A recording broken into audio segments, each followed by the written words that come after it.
Hi, Liz, sweetheart. This is your Grand Mary, and I have more of our story, My Father's Dragon, to read to you that maybe you can listen to before bed or something like that when you have a little time to yourself. We read chapter 1 and chapter 2 before, and I'm just going to remind you about what we read. First chapter was My Father Meets the Cat. And the cat told him, and then his mother, Elmer Elevator's mother, was really, really mean to the cat. And the cat said that, well, Elmer said he wanted to fly an airplane. And the cat said, I can't get you an airplane, but something even better. As you can see, I'm an old cat now, but when I was young, I was quite a traveler. Remember, he traveled to Wild Island, and he took a lot of things in his backpacks that are important to remember.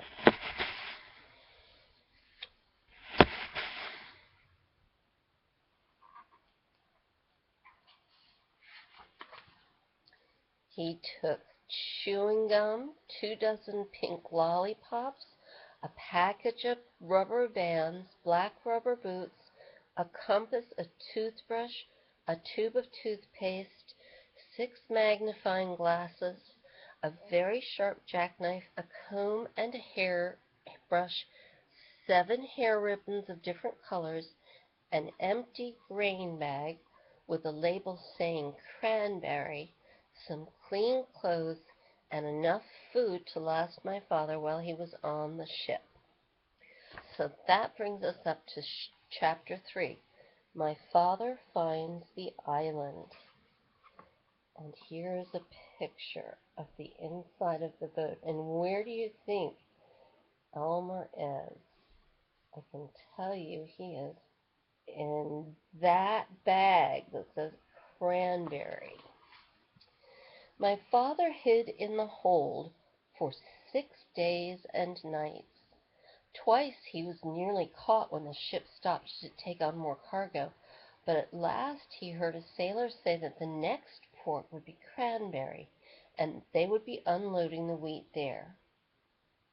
My father knew that the sailors would send him home if he caught them, so he looked in his knapsack and took out a rubber band and the empty grain bag with the label saying cranberry.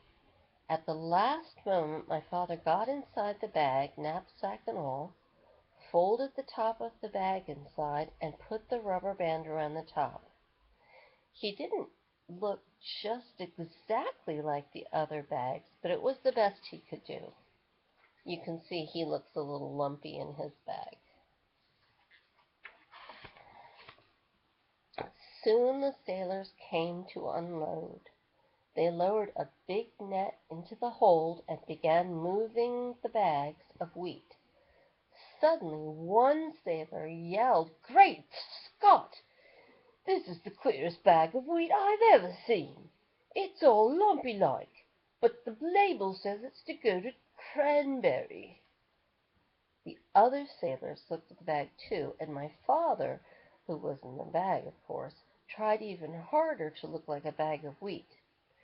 Then another fellow felt the bag, and he just happened to get hold of my father's elbow. "I know what this is," he said. "This is a bag of dried corn on the cob." And he dumped my father into a big net along with the bags of wheat. This all happened in the late afternoon. So late that the merchant in Cranberry who had ordered the wheat didn't count his bags until the next morning. He was a very punctual man, never late for dinner.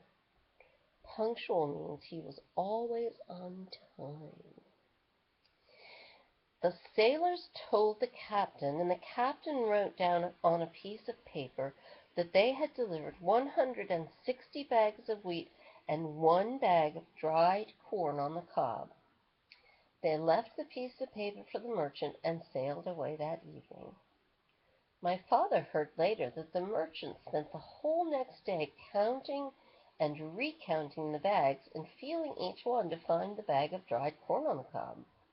He never found it, because as soon as it was dark my father climbed out of the bag, folded it up, and put it back in his knapsack. He walked along the shore to a nice sandy place and lay down to sleep.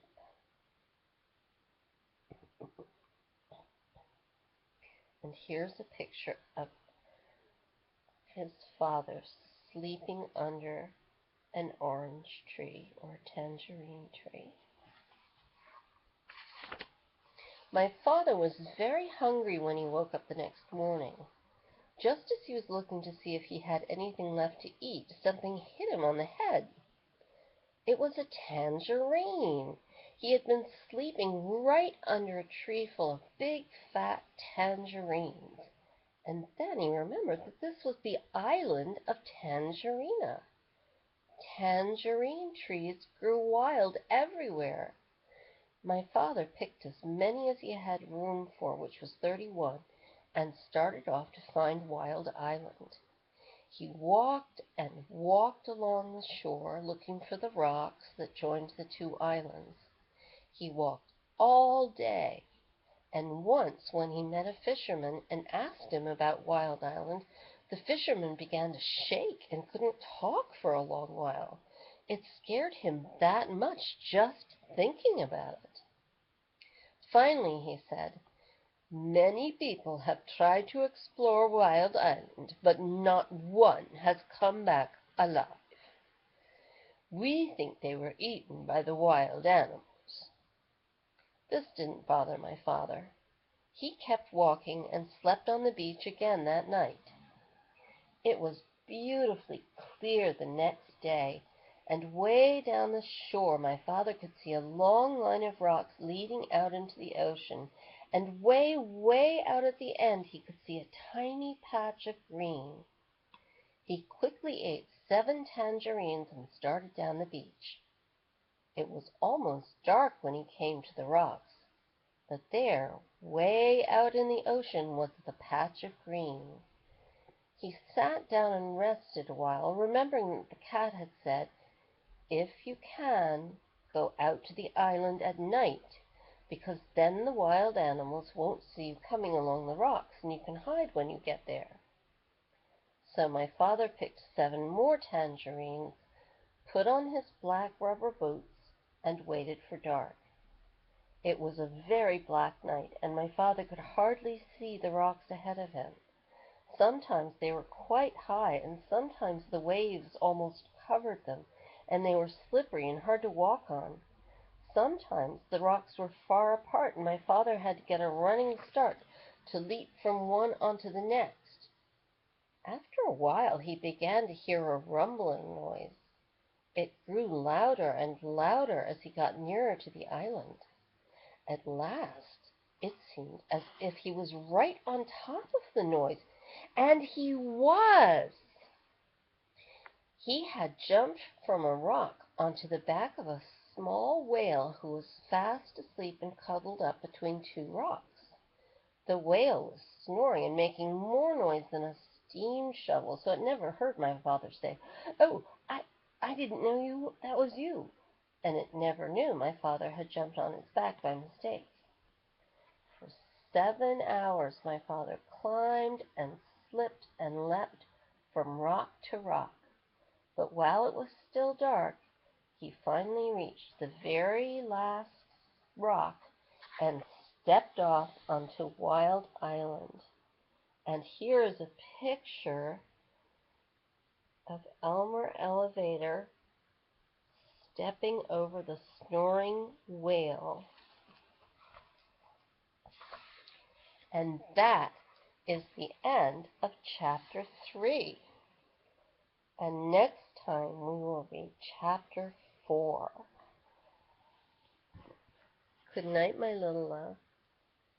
Now let's see if I can get this to upload.